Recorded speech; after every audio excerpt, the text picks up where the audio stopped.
Amen. Let's pray. Panginoon, salamat po sa araw na ito. Matapos na po yung aming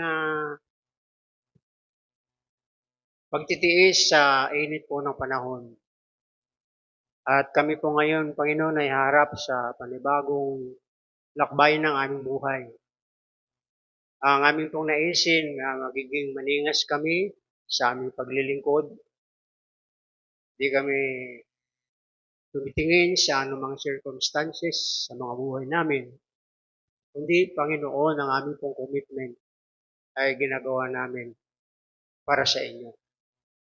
Alam po namin, Panginoon, ang lahat ng bagay na aming ginagawa para po ito sa aming paglago, sa aming pag-unlad, at sa pagpapatibay ng aming relationship sa inyo. Salamat po, Ama. Punuin mo kami ng iyong karunungan ngayong umaga. Puspusin mo kami ng iyong banal na Espiritu Santo. Bigay mo sa amin ang iyong kababaan, panguunawa, karunungan, upang ang mga maikling sandali, Panginoon, ang aming paglalagi at pagbababad sa inyong mga salita at katuruan, may apply po namin ito at magawa po namin sa aming pang-araw-araw na buhay. Salamat po, Diyos. Di ka po nagkukulang sa amin. Wala po kaming naalaala na ni minsan pinabayaan mo kami. Sabi mo po sa iyong salita, ikaw ay totoo at hindi ka sinungaling katulad ng tao. Ang iyong mga salita ay iyong ginagawa at ang iyong mga pangako ay iyong tinutupad. Salamat po sa mga pangako mong ito na dito po kami maglalagi. Dito po kami nakatingin upang magawa namin lugar. Hindi po ang aming nais kung hindi ang inyong kalooban. Salamat po sa umagang ito. Ito po ang aking dalangin sa pangalan ni Jesus. Maupo po tayo. Praise God. Kayong umaga, pag-aralan po natin yung salita ng Diyos sa pamamagitan po ni Josue o ni Joshua. Chapter 14, verse 15. Sabi dito, ngayon, kung ayaw ninyong maglingkod sa Panginoon, ay piliin ninyo sa araw na ito kung ano ang inyong paglilingkuran. Ang iyong mga ninuno na sa kabila ng ilog o ng mga Diyos ng mga amuhero na sa lupain nila ay inyong tinatahanan. Ngunit sa ganang akin at ang aking sambahayan, kami ay maglilingkod sa Panginoon. Praise God. Renewing our commitment to serve the Lord. Napakasimple lang pong mga salita ito. Renewing our commitment to serve the Lord. Kung ating pong basahin at pag-aralan mabuti, ang kasaysayan po ni Josue, simula po sa kanyang kabataan. Ito pong tao ng Diyos na ito, napakaganda po ng kanyang encouragement. Yan. Katulad po ng mga patutuo ni Sister Eva. No? Pupunta sila sa Pampanga, napunta naman sila sa Baguio. Encourage. Kasi kailangan natin palagi na tayo ay ma-encourage sa salita ng Panginoon. Kaya ito po, no? Renewing our commitment to serve the Lord. Si Joshua at ang kanyang mga kaedad nung kapanahon ng yon, sila lamang ang nakapasok sa lupang pangako. I'm sorry, meron pa palang isa, si Caleb, na kanyang kaedaran nung kapanahon ng yon. Sila lang yung nakapasok sa promised land. At si Joshua ay ginawang leader ng ating Panginoon sa napakaraming mga himala. But before po maranasan Ang susunod na henerasyon sa pangunguna ni Josue, napakarami pong mga challenges sa kanilang buhay, sa kanilang paglalakbay na kanilang nararanasan. Praise God. Parang tayo ngayon. Amen. Napakarami po mga challenge na ating pong naranasan. Praise God. Kung minsan ito pong mga challenges na ito, ay hinayaan ng Diyos para makita ng Panginoon how to become a faithfulness. How to become a faithful to serve the Lord. Amin po ba? Na dapat makukuha po natin yung karakter ni Joshua. Sabi niya dito, ngayon, hahayaan ko kayo. Saan ba kayo maglilingkod? Kasi napakahalaga po ng paglilingkod. Amen. Sabi mo nga sa katabi mo, very important to serve. Napakahalaga ng paglilingkod. Ang ating Panginoon, iniwanan niya yung langit para saan? Para ba kilalanin? Itaas? Matanyag? Ano po? Alam niyo po yung purpose ni Joshua, nung kapanahonan niya, siya din po yung purpose ng ating Panginoon. Pero ibang sitwasyon ito. Dahil si Joshua, nadala niya ang bansang Israel sa pagtatagumpay. Pero, napakarami nga pong mga struggles sa kanilang buhay. Kaya pinapili ni Joshua, mga Israelita. Saan ba kayo maglilingkod? Diyan ba sa Diyos ng mga amuhero sa harap natin? O doon sa Diyos ng ating mga ninuno na nagsisimula sa Mesopotamia? Siguro alam po natin yan. Kung tayo po yung nagbabasa ng Bible, sino ba yung tinutukoy ni Josue? Kung sabihin niya yan, ng ating pananampalataya nagsisimula sa lugar ng Mesopotamia. Si Abraham. Kay Abraham nagsimula ang ating pananampalataya. Praise God. Paano tayo? Dapat natin renew palagi ang ating paglilingkod sa Panginoon. Pag nabanggit po natin yung salitang renew, ano yung pumapasok sa isip natin? Ano pumapasok sa isip natin?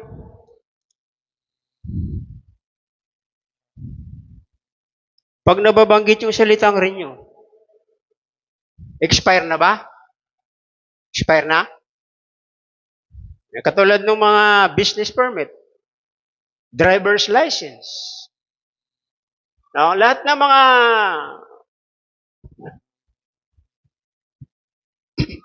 qualification, kapag ito expire na, dapat yan binabago. At dapat, kung bago na ito, di na natin gamitin yung luma. Halimbawa, pumunta ka sa DFA, re-renew mo yung passport mo. Yun yung dati mong buhay. Yun yung mga pag-uugali mo. Yung mga attitude mo. Bagamat Kristiyano na tayo, kung minsan hindi tama yung attitude natin. Dapat yan nire-renew. Binabago yun. Bibigay sa'yo pagkatapos, sasabihin sa'yo ng DFA, o balik ka sa ganitong araw. At pagkatapos,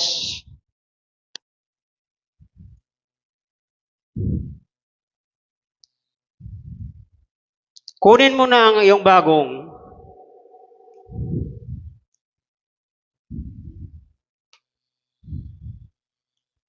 passport. Bibigay mo na ngayon. Kunin mo na ngayon ang iyong passport. Tapos, ang gagawin ng DFA, yung luma mong passport, anong gagawin niya? bubutas-butasan niya yan. Nang ibig sabihin, hindi mo na pwedeng gamitin yon. Praise God. Ganon din po yung ating pagsiserve sa Panginoon. No? Dapat ito ay lumalago, hindi ito paurong. Alam niyo po ba sa isang tao, napakasakit na sabihin mo, ano ka ba? Para kang tumatandang paurong. Ano ba itong ibig sabihin dito? Na marami na po tayong mga bagay na hindi natin nagagawa.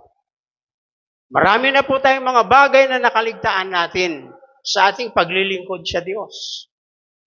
I think, sabi nga ni Pastora, no? At isa lang naman yon. Kasi ang Diyos sa Pampanga, siya din naman ang Diyos natin. Ibang-ibang paraan lang at pagkakataon. No? Baka ang problema tayo din naman.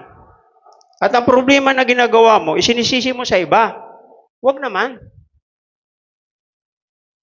Purihin ang Panginoon. Nawala yung aking outline. Sandali lang. Ito pong si Joshua ay napakagaling ito. No? Na lingkod ng ating Panginoon. Sa kanila pong paglalakbay, napakaraming mga problema ang kanyang naranasan. But si Joshua ay nananatiling tapat sa ating Panginoon. At dito, ginamit siya ng Diyos. Renewing our commitment to serve the Lord. Pakinggan natin mabuti ito. Sandali lang ito. Ang ating scripture ngayon na pag-aaralan, hango ito sa aklat ni Josue. Na kung saan ang mga Israelita ay magsisimula ng humakbang patungo sa pangako ng Diyos sa kanila isang buhay na masagana. No, at dapat, no, sa ating pagakbang sa Panginoon, we have a making conscious our decision. Pag sinabi natin conscious, yung bang mayroon kang kamalayan, mayroon kang malay, gising ang diwa mo. No? How to make decision? Paano ka ba magdidesisyon? Baka mamaya hanggang ngayon ang desisyon natin, yung ating pang mga sarili. Baka mamaya yung ginagawa natin, ang ating pang mga plano. Di pwede. Dapat, sa pagdidesisyon natin, sabi niya, conscious. Nandiyan ka. Kaya nga pinapili ni Joshua yung mga tao. Sinabihan niya, for me and my household, I will serve the Lord. Sino ba itong household na sinasabi dito? Halimbawa sa atin, sa mga anak natin. Yung mga anak natin, magbubuo ng pamilya, magkakaanak. Ang ating mga apo, mag-aasawa, magkakaanak. Ito po yung sinasabing household. Yung mga susunod na henerasyon sa ating buhay na ibinigay ng Diyos sa atin. Sila yung dapat na i-mold natin. Ituro sa kanila ang salita ng Diyos para hindi nila ito makalimutan. Hindi mawaglit sa kanilang isipan. Hindi mawala sa kanilang mga alaala. Kaya nga matatag at matibay ang sinabi ni Josue, for me and my house, I will serve the Lord. Hindi ho ganun kadali ang paglilingkod sa Diyos. Maniwala po kayo. Maraming struggles. Maraming barriers. Maraming suliranin, problema na ating pong ma-overcome, mararanasan at mapagtagumpayan. May mga panahon pa nga kung minsan na tayo ay nabubuwal, tayo ay nababagsak, tayo ay nanglulupaypay, nanghihina. But praise God. Dahil sa pag-ibig ng Diyos sa atin, muli niya tayong itinatayo. Baka may mga parte na tayo sa ating buhay na hindi na natin nagagawa. Baka marami na tayong mga neglect, mga pagkukulang sa buhay natin na hindi na natin ginagawa. Praise God. Alisin na natin ang dapat alisin. Palitan ang dapat palitan. At gagawin ang dapat gawin. Ito dapat ang iniisip ng mga lingkod ng Diyos.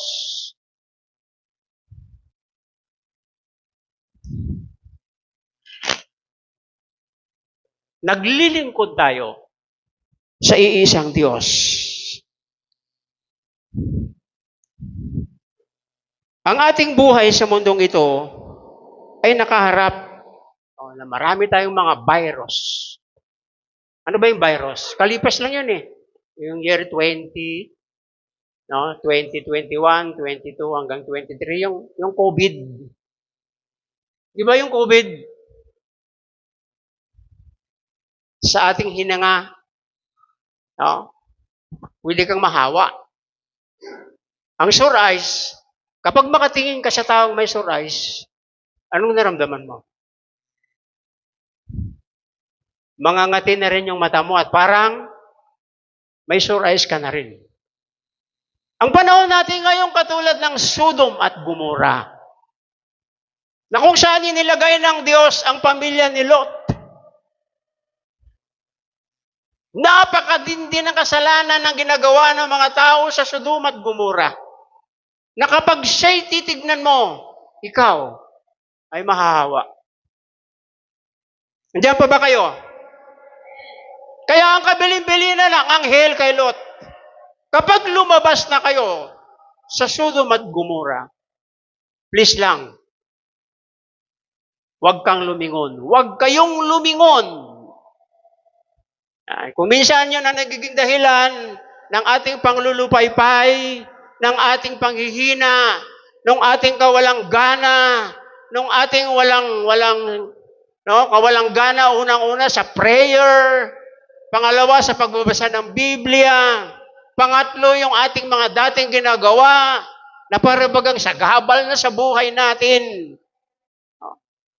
Dahil araw-araw na tayo ay nakikisalamuha sa sanlibutan ito na punong-puno ng virus. Ay lumingon ang asawa ni Lot. Ano nangyari sa kanya? Siya ay nagiging haliging asin. Totoo po yung kwento ng Biblia. Yung aking anak, si Ulip, sabi niya pa, alam mo, minsan pumunta kami sa Sodom at Gomorrah. Hindi na pala Sodom at Gomorrah ngayon. Wala palang nakatirang tao doon. I'm sorry. Nagkamali ako. Nakita namin, sabi niya, yung lugar na yon, walang tumutubong puno. Walang mga damo. Ang bato doon ay sunog. Walang nabubuhay. Praise God. Nabubuhay tayo sa isang mundong punong-puno. Sabi niya, we live in the world filled with virus. Influence. Masyadong ma-influensya ang mundo sa panahon natin ngayon.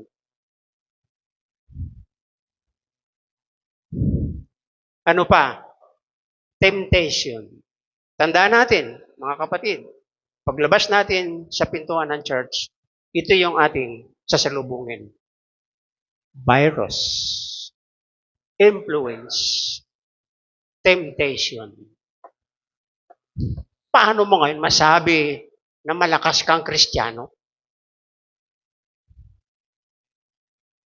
Simpleng mga bagay pa lang ang ginagawa ng Diyos sa buhay natin, parang hirap na tayo.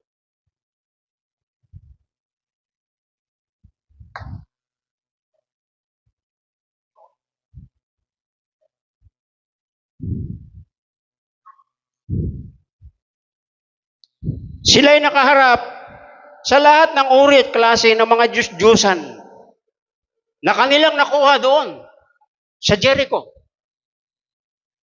Ibang-ibang mga Diyos ang kanilang nakikita. Nandyan si Baal, Asera, sino pa ba? Si Dagon. Sari-saring mga Diyos ang kanilang nakikita doon. Praise God. Nandiyan na yung bisyo, nandiyan na yung barkada, nandiyan na yung Dagon. Sino ba si Dagon? Sino si Dagon sa panahon natin ngayon? Sino si Dagon? Gusto nyo malaman? Cellphone! Na para pag ang buhay natin ngayon ay nandoon sa loob ng social media. Na kapag hindi tayo makadot-dot ng cellphone sa loob ng isang araw, di mo malaman kung balisang-balisa ka, gutom na gutom ka, nanginginig ka, lagi kang galit, kulang ang buhay mo. Praise God. Kaharap nila. Praise God. Alam niyo po, nung magtagumpay ang mga Israelita, sa pagpasok nila sa Jericho, binagsak ng Diyos yung kalahati ng Jericho, yung pader. Pero yung mga tahanan, pinasok ito ng mga Israelita. At marami silang nakuhang mga idolatry. At sa haba ng kanilang pamumuhay, according to the Bible, ang sabi dito, si Josue nag-resign sa kanyang paglilingkod sa Diyos na hindi niya na-captured lahat lugar. Hindi niya naabot lahat. Hindi niya nakuha lahat ang mga lugar sa kanilang paligid. At itong mga lugar na ito po yung nag-encourage sa mga Israelita kung paano sila magbow, sumamba sa mga Diyos-Diyosan ng nasa kanilang kapaligiran. Ang tao ngayon, kapag walang cellphone, aping-api ang kanyang tingin sa kanyang sarili. Amen? Hindi naman yan ang buhay natin eh. Ayos yung cellphone, hindi masama yan. Pero dapat, ginagamit natin sa tama. Sabihin mo nga sa katabi mo, gamitin mo sa tama. Pag hindi mo ginamit sa tama, tatamaan ka. Amen? Purihin ang Diyos. Iba para niyo ang buhay na natin. Praise God. Kung minsan tinatago pa natin eh. Pasimple. Yung ba mga Israelita, kapag sumamba sila sa mga idol, hayagan ba? No. Pasimple ang kanilang ginagawa. Hindi alam ni Joshua. Pero, kinakausap siya ng Diyos. Kaya ngayong umaga, kinakausap tayo ng Diyos. Huwag na lang kayo tumingin sa akin. Sawang-sawa na kayo sa pagmumukha ko. Ang titignan natin ngayong umaga, ang salita ng Diyos. Ano pa yung sabi niya rito?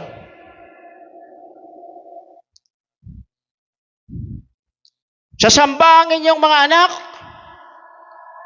sa mga Diyos-Diyusan.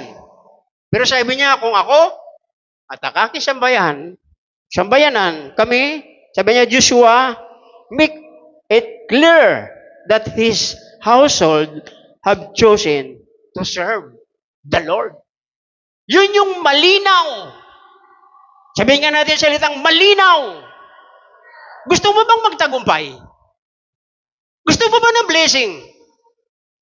Joshua, make it clear. Malinaw ang nasa puso ni Josue. Malinaw ang nasa isip ni Josue. For me, in my household, I will serve the Lord. Ako po nagpipray, na doon mismo sa Pampanga, sa Baguio, masama ni Pastor Aiba yung kanilang mga anak para mag-serve sa Lord. Hallelujah. Tayong mga magulang ngayon, hindi ba? Yung ating kapatid kanina, sabi niya, Pastor, next week, ipagpuri mo yung aking anak. Hindi ba napakaganda? Na naipapakita natin sa kanila ang pag-ibig ng Diyos. Huwag naman natin sarilinin. Serve the Lord. Paglilingkod sa Diyos ang kabuuan ng ating buhay. At kung minsan itong paglilingkod natin sa Diyos ay nawawalang lasa, nawawalang saysay.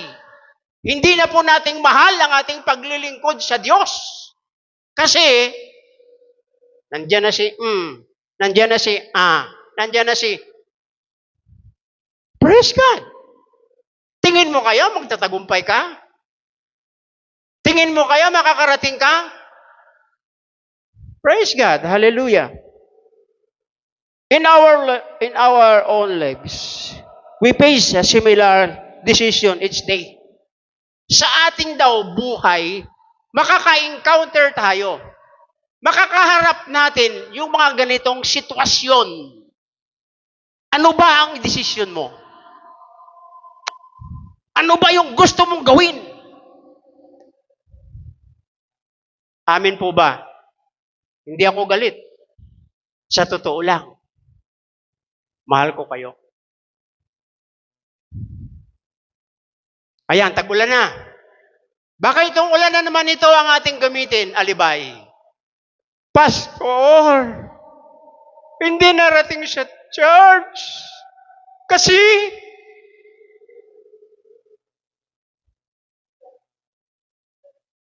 Pastor, nung summer, okay lang yun. Kasi naramdaman naman natin lahat eh. Ang init. Hindi ko kayo pinupursige, hindi ko kayo pinilit. Di ba, nang ilan-ilan na lang yung laman ng ating church kasi napakainit. Ako nga, hindi ko kinakaya eh. Bihira ako pumunta rito. No? Kasi napakainit.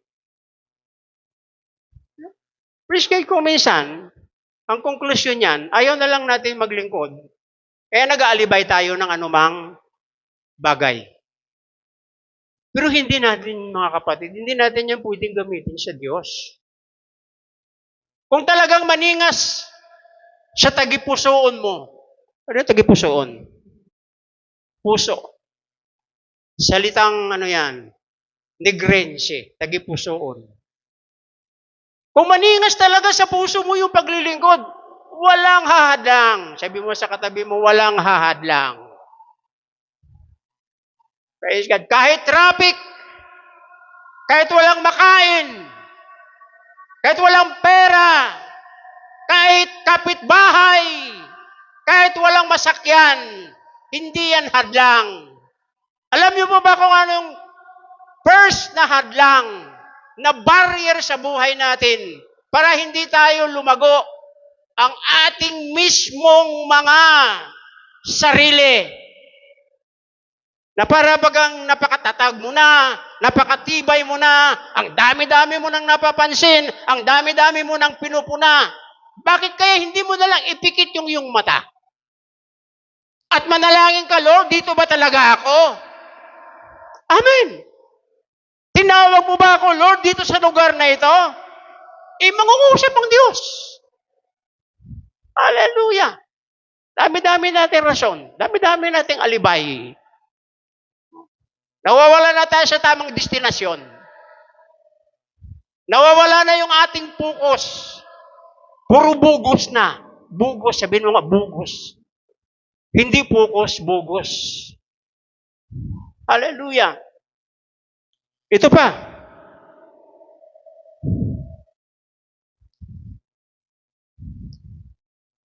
Dapat naisin natin na palaging nasa harapan ng Panginoon. Ang ating landas na tinatahak ay ano po?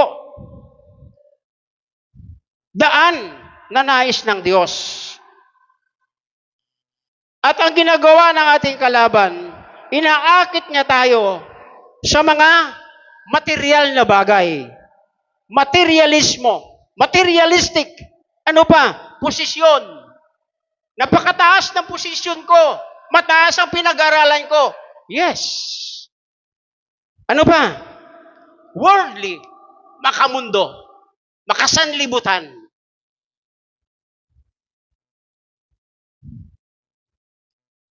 Ano pa? Success. No? Mataas na posisyon. Mataas. No? Pagtatagumpay sa sanlibutan. No? At instant gratification. Yung bang mabilisang instant gratification. Sabi ng mga ngaral, ang isang bagay na nakukuha sa madaling paraan ay madaling mawala. Pero ang isang bagay na dinadaan mo sa kalooban ng Diyos, kahit ito simple at maliit na bagay, napakasarap ng iyong pakiramdam. Amen. Sabihin mo nga sa katabi mo, ganyan ka rin ba? Hallelujah! Praise the Lord. Ang ating paglilingkod sa Diyos, hindi po natin ito makukuha. Dahil nagtagumpay tayo sa isang negosyo, nagtagumpay tayo sa trabaho. Ang paglilingkod natin sa Diyos, lifetime. Till death do us part. Sabi ng kinakasal. But sa ating mga Kristiyano, ang ating kamatayan, pasimula ng panibagong buhay sa Diyos. Renewing. Sabi niya, commitment. Baguhin mo ang iyong commitment sa paglilingkod. Diyos.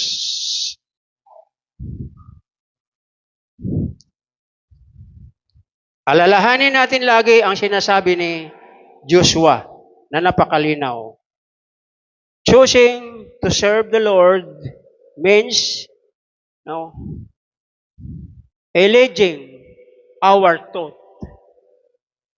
Sabi niya, ang ibig sabihin ng paglilingkod sa Diyos, inaayos niya yung ating kaisipan.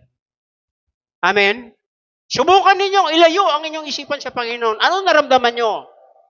Maingay, magulo, walang katiyakan, walang destinasyon, walang hope, walang love, walang peace. Inaalay ng Diyos ang ating buhay. Para tayo ay makapaglingkod sa Diyos. Ganun ang ginawa ng Diyos kay Josue. Inalay niya. Praise God. Mula sa Kanya, pababa sa Kanya. Kaya ang tawag dito sa salitang ito, hindi household, descendants, incentor. Yung bang mga susunod na lahi at henerasyon ng ating buhay na ito, na kung ano katatag at katibay ang pananampalataya na ibinigay sa iyo ng Panginoon, yun ang ibibigay mo for the second, third, fourth, fifth, sixth, seventh generation. Praise God.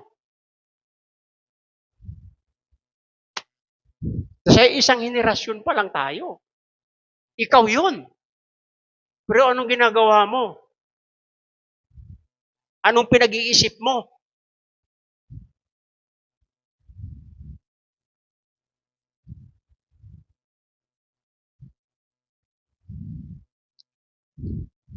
Dapat i-align natin ang ating isipan sa salita ng Diyos.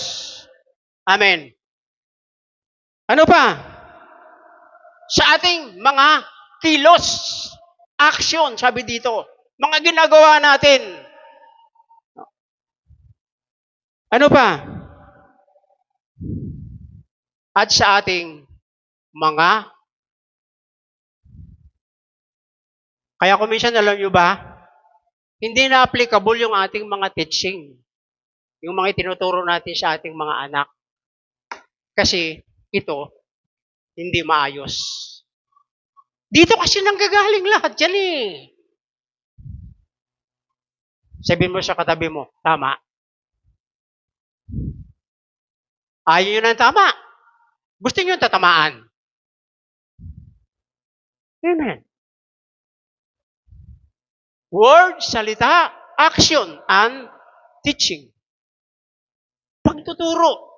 Ang pinakamainam na ituro natin, walang iba kung hindi ang salita ng Diyos. Mahalin mo ang Diyos ng buong puso, lakas,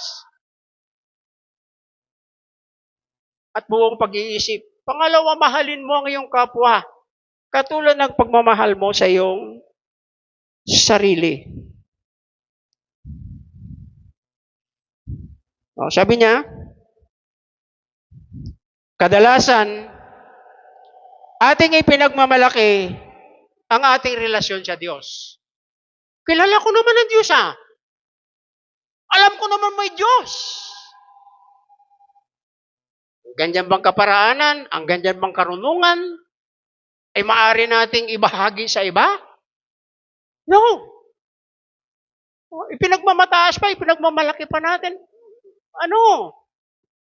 Mataas ang posisyon ko doon sa church. Pero ang katotohanan niyan, wala yan sa buhay natin. Kahit ikaw yung pinakamababang posisyon. At alam nyo ba mga kapatid, ang sabi ng Bible, mahal niya yung mga mabababa. Mahal niya yung mga humble. Matthew chapter 5 verse 3, mapalad ang mga taong mapagpakumbaba sapagkat makasama nila ang Diyos o makasama sila ng Diyos sa kanyang kaharian. Amen. Matuto pa rin tayong sumunod at magpakumbaba. Kasi yung mga ganitong attitude, sila yung mga taong pinagpapala ng Diyos. Praise God.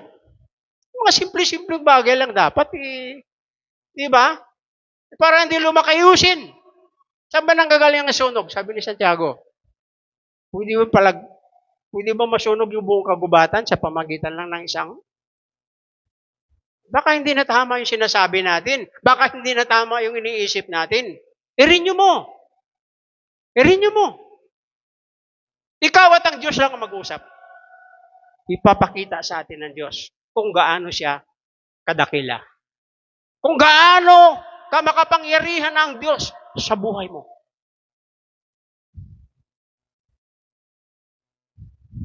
Praise God.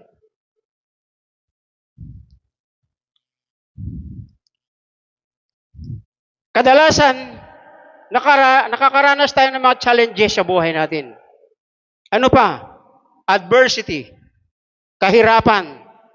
It means living a life that reflect yung mga challenges na yan, yung mga adversity na yan na nararanasan natin, ito ay nagre-reflect. Nang ibig sabihin nito, mayroon itong pakinabang sa buhay mo. Hindi yung nagkaroon ka lang ng konting problema, di ba? Nawawala na yung reflect, ang liwanag ni Kristo sa buhay mo. Iba-iba na yung iniisip natin. Praise the Lord. Hallelujah. Paano tayo pagpapalain ng Diyos? Paano magiging masagana, mapagpapala ang buhay natin? Ang itinuturo ko ito mga kapatid, ito po para sa mga matured Christian. Na kung ginagaygay lang natin at inaaral palagi ang salita ng Diyos, napakaganda po ng impact nito sa buhay natin. Dahil ayaw ko na tayong lahat ay manghina, manglulupaypay. But the time na dumarating ito, tayo mismo ang magpapalakasan. Kasi tayong lahat sama-sama at iisa ang Diyos na ating pinaglilingkuran. Praise God.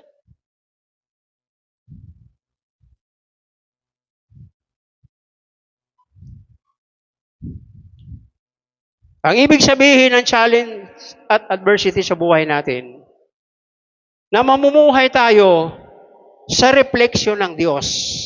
Paano natin may papakita ang refleksyon ng salita ng Diyos sa buhay natin? Ito po, una, love. Sabihin nga natin, love. Praise God. Pag nagkamali yung kapatid mo, kausapin mo, kapatid, mali yung ginawa mo. Ayaw ko magreklamo, alam mo ba kung bakit ginawa ko yon? Kasi, mahal kita. At dahil sa pag-ibig na dala mo at ibinibahagi mo sa Kanya, ano yung tatanggapin yung dalawa? Love, grace. Ano yung grace sa Tagalog? Biyaya. Love, grace. Ano pang isa? Mercy. habag. Kahahabagan tayo pareho ng ating Panginoon. Tandaan po natin, ikaw, ako, tayong lahat, iisa ang Diyos na ating pinaglilingkuran. Amen? Iisa ang ating isipan, iisa ang ating puso, iisa ang ating layunin, iisa ang ating paa para maglingkod tayo lahat sa ating Panginoon. Glory to Jesus. Sa araw na ito, ito pong love, grace, and mercy, ay matatanggap lamang natin ito galing sa ating Amang nasa langit. Heavenly Father. Sabihin nga natin, Heavenly Father. Ayan, sa Tagalog yan, Ama naming nasa langit. Praise God. Praise the Lord. At nakikita niya tayo lahat. Alam niya yung laman ng puso natin. Alam niya yung ating iniisip. Alam niya yung hindi pa natin ginagawa. Alam na ng Panginoon ito. Praise God. Hallelujah. Sabi niya rito, sa araw na ito, let us renew. Sasabihin ko sa inyo, na baka kailangan ka nang mag-renew. No? Dahil yung mga ating pag-iisip, no? Yung bang, minsan ang iniisip natin, kaya sinabing old o luma. Kasi ito din yung iniisip natin nung hindi pa tayo Kristiyano. Mapanghinala tayo, mapag-isip tayo. Praise God. Nagtatanong tayo lagi. Ano pa? Ang sabi ni King Solomon, sa taong mapag-isip, walang mabuting bagay. Walang mabuting bagay ka na gagawin. Kasi lahat ng gagawin mo, masama. Kasi, yun ang kanyang. Sasabihin ko po sa inyo mga kapatid, witness ko ang Panginoon. Kung ako yung nagiging dahilan, sabihin niyo sa akin. Gusto ko na magpahinga. Hallelujah. Praise God. Purihin ang Panginoon. Dahil nga lang wala pa tayong successor. Kaya nandito pa kami ni Pastor Role. Continue to remind. No? Continue to footstep. Hakbang. Patungo sa Panginoon. But tandaan po natin, kapag mayroon nang inilagay ang Diyos, I'm willing. Amen. Baka mayroon kayong i-recommend. Okay lang. Praise God. Hallelujah. Ako kasi, ayaw ko naman na, di ba, mayroon kayong masasabi sa akin, mayroon kayong napupuna sa akin, no, na baka mamaya ako pa yung magiging dahilan para kayo ay, no, hindi yan ang aking, no, layunin sa inyo. Gusto ko po na pare-pareho tayo makarating sa langit. Amen po ba? No, ang akin po sinasabi sa inyo ay hayagan. Wala po akong kinukubli. Ako, may bahay ko, mga anak namin. Wala kami kinukubli. Kasi I am a servant of God. Kami ay lingkod ng Diyos. At ang Diyos na ito na sinasabi ko sa inyo, hindi kami pinababayaan. Praise God. Purihin ang Panginoon. Sa araw na ito, no, ang ating commitment sa paglilingkod sa Diyos ay muli nating pag-initin. No? Let us seek His guidance. Hanapin natin palagi ang pangunguna ng Diyos. No, huwag mong pagbibigyan ng pagkakataon si Satanas sa puso mo, sa isip mo. Let us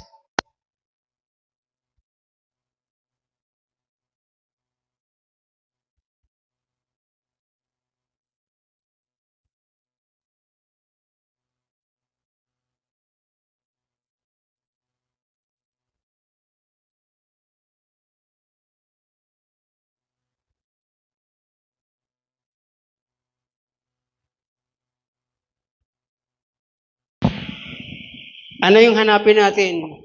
Ang guidance ng Panginoon. In our decision. Katulad ni Josue, napakalinaw. Ngayon, magdesisyon kayo. Kayo ba maglilingkod sa Diyos ng mga amuhero, Moabita, O kayo ba maglilingkod sa Diyos na nanggaling sa Mesopotamia?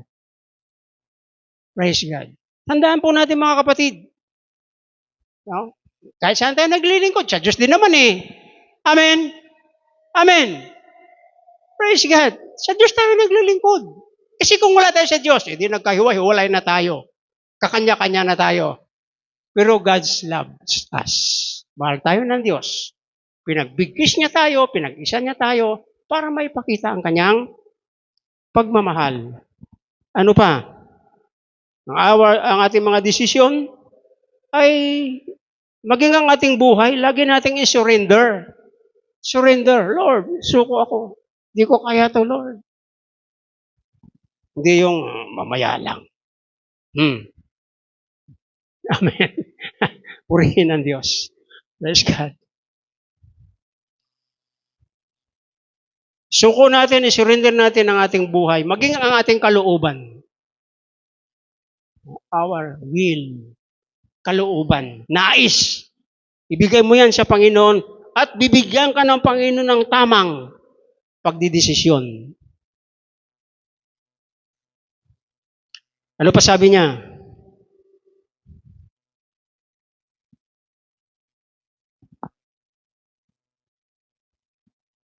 Praise God. Praise the Lord. Yan, salamat.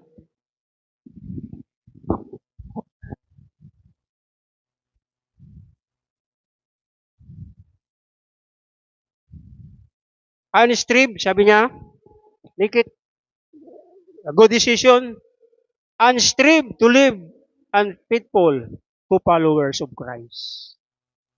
No? Magiging mainit ang ating paglilingkod sa Diyos at ating mararanasan, ating matatanggap, no? Ang papuri ng Diyos. Kasi alam natin na tayo ay naglilingkod sa Panginoon. Purihin ang Panginoon. Ano pang sabi niya rito? Sabi niya, tayo ay taga-sunod ng ating Panginoon. Kaya gawin natin ito. We not only depend on our connection with God, but also become beacons. No? Yung bang yung salitang beacons na talagang masisilip mo siya, makikita mo eh. Yung kanyang kalinisan, yung kanyang katapatan, yung kanyang halaga. Nakuha niyo ba ako? No? Makikita natin yan. Masasalamin natin yan sa buhay natin bilang mga Kristiyano. Sabi niya,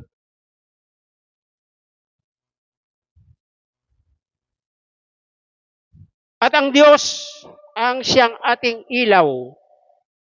No? At ang Diyos ang siyang ating ilaw at pag-asa. At ang kanyang mga salita ay mararanasan at maunawaan natin sa malalim na pangangailangan. Sa mga malalim, no, ang salita ng Diyos ay deeply maunawaan natin sa isang napakagandang pangungusap sa pamamagitan ng kanyang pag-ibig. Love, grace, and mercy. Ito po yung kailangan natin sa ating paglilingkod sa Diyos. Dapat po ito laging sariwa sa atin. No? Palagay nyo, every Monday, nagre-renew kayo ng inyong commitment sa Diyos. Tinatanong natin ang ating sarili, Lord, mayroon pa bang iba? Lord, mayroon pa bang darating? Lord, praise God, hanggang dito na lang ba ako? Hallelujah. Sabay-sabay natin i-memorize ang ating tema ngayong umaga. Sabay-sabay.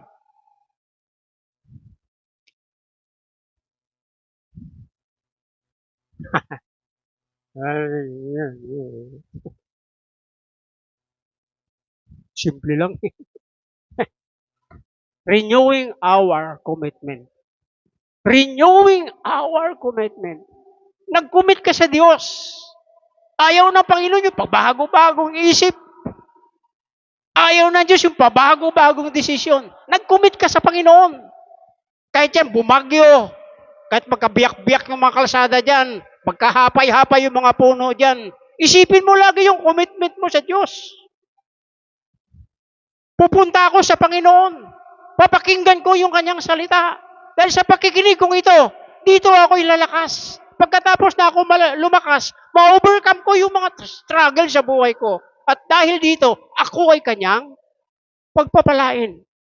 Wala nang iba. Wala nang rason. Kailangan ka ng Lord. Kailangan ka ng Panginoon. I-renew mo. Praise God. Praise the Lord. Habang binubulay-bulay natin ang mga salitang ito, tawagin ko yung ating music ministry. Ang Diyos lamang ang ating pag-asa. Amen? Sila yung ating buhay. Kahit kailan, di siya nagkulang. Sabi ng awit, ikaw lamang pag-asa ko, tanging ikaw ang buhay ko. Jesus, kahit ako'y nangangamba, palagi kang kasama, panatag. Panatag. You make it decision today. Katulad ng pagdidesisyon ni Josue. For me, in my household, for me, in my house, I will serve the Lord.